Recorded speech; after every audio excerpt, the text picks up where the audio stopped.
नमस्कार दोस्तों। स्वागत है आपका हमारे YouTube चैनल एग्ज़ाम सभा में। और आज के हम इस वीडियो में बात करने वाले हैं नेशनल डिजास्टर मैनेजमेंट अथॉरिटी के बारे में, जिसको शॉर्ट में NDMA कहते हैं। इसके अलावा हम इसका जो 3 टायर जो आपका सिस्टम है उसके बारे में भी जानेंगे।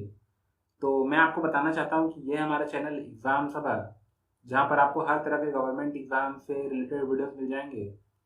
इसके साथ ही साथ अगर आपको इसी तरह के और वीडियोस को देखना है तो आप हमारा जो डिस्क्रिप्शन बॉक्स है उसमें कई सारी लिंक दी गई हैं, उन पर क्लिक करके हमारे दूसरे वीडियोस को देख पाएंगे।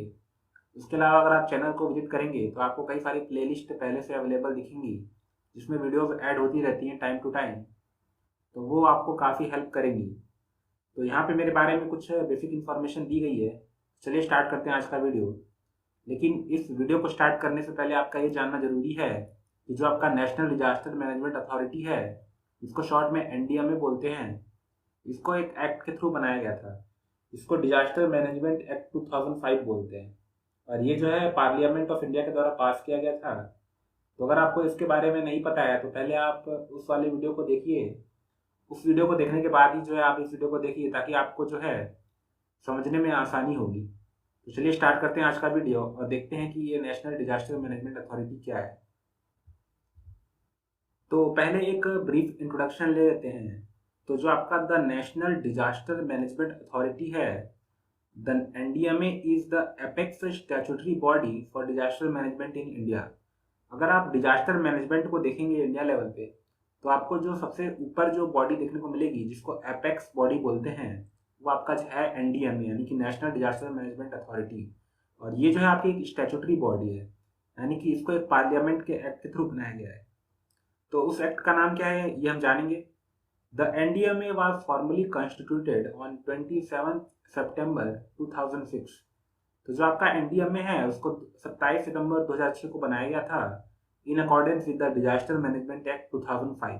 यानी कि एक एक्ट पास किया गया था डिजास्टर मैनेजमेंट एक्ट 2005, और उसके थ्रू जो है आपका NDMA को बनाया गया था। अब देखते हैं इसका कंपोजिशन क्या होता है।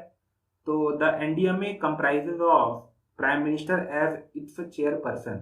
तो जो आपका NDMA होगा, जिसको हम नेशनल डिजास्टर मैनेजमेंट अथॉरिटी बोलते हैं, उसका जो चेयरपर्सन होगा वो आपका प्राइम मिनिस्टर ऑफ इंडिया होगा। इसके अलावा 9 अदर मेंबर्स होते हैं, यानी कि एक प्राइम मिनिस्टर होता है, उसके अलावा 9 अलग से मेंबर होते हैं। And one such member to be designated as vice chairperson. और आपका जो एक मेंबर होगा इनमें से, वो आपका वाइस चेयरपर्सन जो है डिक्लेयर किया जाएगा। तो ये जो है आपका कंपोजिशन है NDMA का, जो आपको ध्यान में रखना है। और आपको ये ध्यान में रखना है कि जो NDMA है किस एक्ट के थ्रू बनाया गया है, और एक ये स्टैट्यूटरी बॉडी है, और ये आपका एपेक्स इंस्टीट्यूशन है इंडिया में डिजास्टर मैनेजमेंट के लिए। ये आपको ध्यान में रखना है। उसके बाद है आपका कि its primary purpose is to coordinate response to natural और man made disaster and for capacity building in disaster resiliency and crisis response.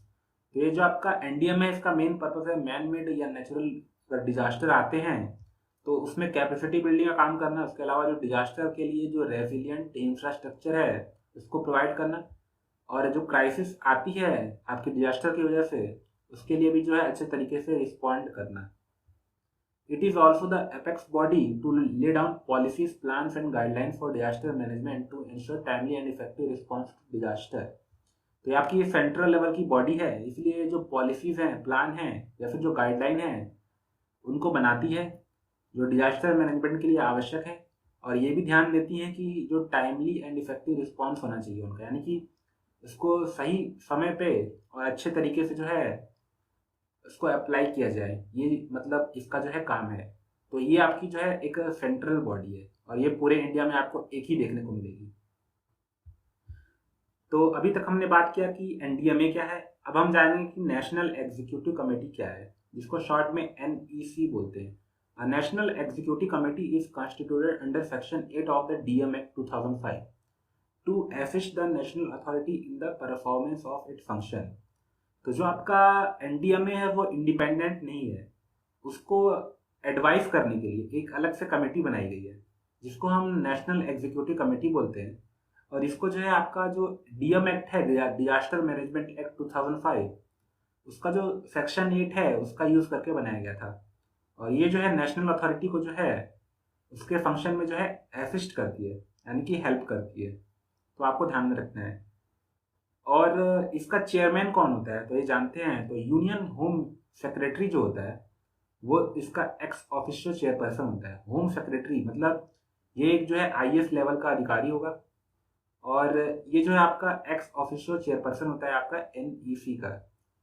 NEC has been given the responsibility to act as the coordinating and monitoring body for disaster management to prepare a national plan, monitor the implementation of national policy। तो एक monitoring body है और coordinating body है जो monitor और coordinate करती है। और ये जो आपका नेशनल प्लान हो गया इसको मॉनिटर करने के लिए और इम्प्लीमेंट करने के लिए जो पॉलिसीज बनाई जाती हैं उनको मॉनिटर करती है, कोऑर्डिनेट करती है। ये आपको ध्यान में रखना है। इसके अलावा आपका एक national institute of disaster management है जिसको NIDM बोलते हैं। तो आपका जो NIDM है, NIDM has the mandate of human resource development and capacity building for disaster management within the broad policies and guideline laid down by the NDMA। तो आपकी जो NDMA जो गाइडलाइंस या पॉलिसीज को जो बनाती है उसका जो है ह्यूमन रिसोर्स डेवलपमेंट और कैपेसिटी बिल्डिंग का जो काम करती है वो आपका जो है NIDM करती है। और आपके लिए क्वेश्चन है कि जो national institute of disaster management है वो कहाँ पे है, इंडिया में कहाँ पे है, आपको बताना है। क्वेश्चन में आपको जो है कमेंट बॉक्स में बताना है। तो अभी तक हमने जाना कि आपका नेशनल डिजास्टर मैनेजमेंट अथॉरिटी क्या है और ये आपका NEC और NIDM क्या है। अब हम जानेंगे कि NDRF क्या है। तो जिसको शॉर्ट में आपका NDRF बोलते हैं उसका फुल फॉर्म है national disaster response force. NDRF is the specialized force for disaster response which works under the overall supervision of and control of NDMA। तो ये जो है आपकी एक टास्क फोर्स है या स्पेशलाइज्ड फोर्स है जो आपका डिजास्टर जो रिस्पॉन्स होता है उसको करने के लिए जो बनाई गई है, और ये जो है आपका NDMA के सुपरविजन और कंट्रोल में काम करती है। तो मैंने आपको बताया था कि जो आपका डिजास्टर मैनेजमेंट है वो 3 लेवल पे काम करता है। पहला जो है नेशनल लेवल पे या सेंट्रल लेवल पे, इसको NDMA बोलते हैं। और हर एक स्टेट में एक स्टेट डिजास्टर मैनेजमेंट अथॉरिटी होती है जिसको SDMA बोलते हैं। और इसका जो हेड होता है वो आपका chief minister of the respective state, यानी कि जिस स्टेट की वो बॉडी है, जिस स्टेट का SDMA है उसका चीफ मिनिस्टर जो है उसका हेड होगा। SDMA lays down the policies and plan for disaster management in the state. तो वही काम करती है जो सेंट्रल अथॉरिटी करती है पूरे इंडिया में, वही काम जो है स्टेट गवर्नमेंट करती है अपने स्टेट में। और इसको हेल्प करने के लिए भी एक कमेटी होती है जिसको बोलते हैं स्टेट एग्जीक्यूटिव कमेटी। जैसा कि आपका सेंट्रल लेवल पे नेशनल एग्जीक्यूटिव कमेटी होती है, उसी तरह स्टेट लेवल पे स्टेट एग्जीक्यूटिव कमेटी होती है। और ये जो है आपका chief secretary of the state, इसका जो हेड होता है। जैसे कि आपने उसमें देखा था कि जो आपका यहाँ पे जो होम सेक्रेटरी होता है यूनियन, वो आपका यहाँ पे चेयरपर्सन होता है, लेकिन इसमें जो आपका स्टेट एग्जीक्यूटिव कमेटी का हेड होता है chief secretary of the state. और जो आपका SEC है इसकी रिस्पॉन्सिबिलिटी होती है फॉर कोऑर्डिनेटिंग और monitoring the implementation of national policy, the national plan and state plan as provided under the DM act. तो जो आपका नेशनल पॉलिसी और प्लान है और आपका जो स्टेट प्लान है उसको मॉनिटर करती है, कोऑर्डिनेट करती है। अब हम बात करेंगे डिस्ट्रिक्ट डिजास्टर मैनेजमेंट अथॉरिटी, जिसको शॉर्ट में DDMA बोलते हैं। तो ये जो आपका section 25 of the DM act के द्वारा बनाया गया था, और आपको हर एक जिले में ये देखने को मिलेगा, every district of a state, ये जो है आपको देखने को मिलेगा। The district magistrate, district collector और deputy commissioner head the authority. तो ये आपका जो DDMA होता है इसका जो हेड होता है वो आपका डिस्ट्रिक्ट मजिस्ट्रेट यानी कि DM या फिर डिस्ट्रिक्ट कलेक्टर होगा या फिर एक डिप्टी कमिश्नर हेड होगा। तो ये जो है आपका हेड हो सकता है, इसको चेयरपर्सन बनाया जाता है। और इसके साथ ही साथ an elected representative of the local authority as को chairperson except in the tribal areas. तो आपका ट्राइबल एरियाज को अगर छोड़ दिया जाए तो आपका एक लोकल रिप्रेजेंटेटिव होगा जो इलेक्टेड होगा, वो जो है इसका को चेयरपर्सन होता है। Where the chief executive member of the district council of autonomous district is defined as co-chairperson।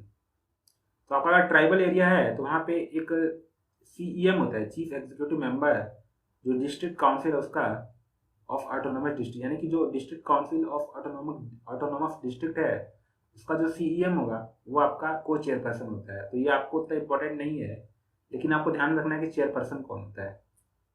इसके बाद आपका कि फर्दर इन डिस्ट्रिक्ट वेयर जिला परिषद exist it's chairperson shall be को चेयर पर्सन ऑफ डीडीएमए। अगर कोई जिला परिषद वहाँ पे पहले से मौजूद है उस जिले में, तो उसका चेयरपर्सन जो है और को चेयरपर्सन दोनों जो है आपका